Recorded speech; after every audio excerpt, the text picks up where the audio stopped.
Tahun 2009 saat Prabowo mendampingi Megawati dalam Pilpres, ada sebuah perjanjian di antara mereka. Isinya antara lain, Mega akan mendukung Prabowo sebagai capres di Pilpres 2014. Tanda dukungan itu tak muncul. Naskah yang dikenal sebagai perjanjian batu tulis itu kini digugat.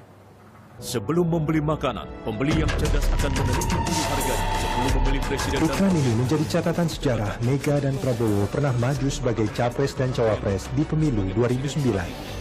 Pasangan ini terikat erat dalam sebuah janji yang dibuat di Batu Tulis Bogor, Jawa Barat pada 15 Mei 2009.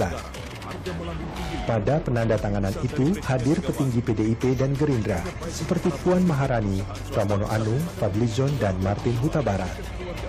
Meski tak dipublikasikan, Wakil Sekjen PDIP Hasto Kristianto menyebut sebagian isi perjanjian. Di antaranya tentang syarat memenangkan Pilpres dan pembagian kursi menteri untuk masing-masing partai. Berjalannya waktu, perjanjian itu diungkit Gerindra. Ya namanya perjanjian, ya logikanya bagaimana ada, kan tidak ada perjanjian istilahnya good atau tidak. Namanya perjanjian ya perjanjian. Atau kemudian diaku atau tidak, nah ini terserah kan. Tapi itu perjanjian ada di atas bermeterai. Kalau kemudian diaku dan tidak, kemudian ya terserah kan. Itu kan tergantung pada yang membuat perjanjian.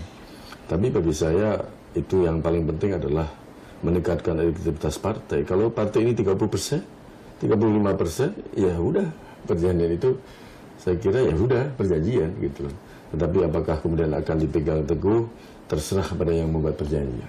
Ya kalau PD Perjuangan itu berpikir ke depan untuk rakyat dan untuk bangsa. Kita tidak pernah noleh ke belakang, apalagi mempersoalkan sebuah perjanjian yang sebenarnya seluruh komitmen politik itu ditujukan untuk pemenangan pemilu pada tahun 2009.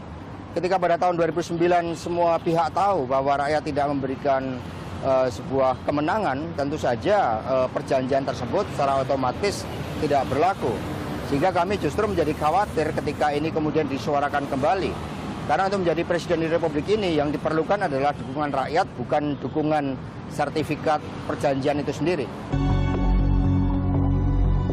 PDI Perjuangan bersikukuh perjanjian batu tulis adalah kesepakatan politik biasa yang saat itu dibuat untuk menduetkan Mega dan Prabowo. Ikatan erat dengan janji itu renggang karena pemilu di depan mata. Nah ketika ternyata gagal, bagaimana kami harus memenuhi komitmen menteri misalnya? Ketika saat itu katakanlah beberapa pos kementerian itu juga diisi oleh orang Gerindra. Apakah itu harus kita penuhin? Dan sebagai partai politik seharusnya Gerindra juga paham bahwa namanya sebuah komitmen itu tidak mungkin melampaui batas waktu 5 tahun. Biarlah rakyat yang menentukan pemimpin yang terbaik untuk negeri ini, daripada kemudian kita mempersoalkan sebuah katakanlah kesepakatan yang sebenarnya sudah tidak berlaku lagi karena kita tidak berhasil. Perjanjian politik, benarkah tak ada komitmen di dalamnya? Atau memang yang ada hanya kepentingan?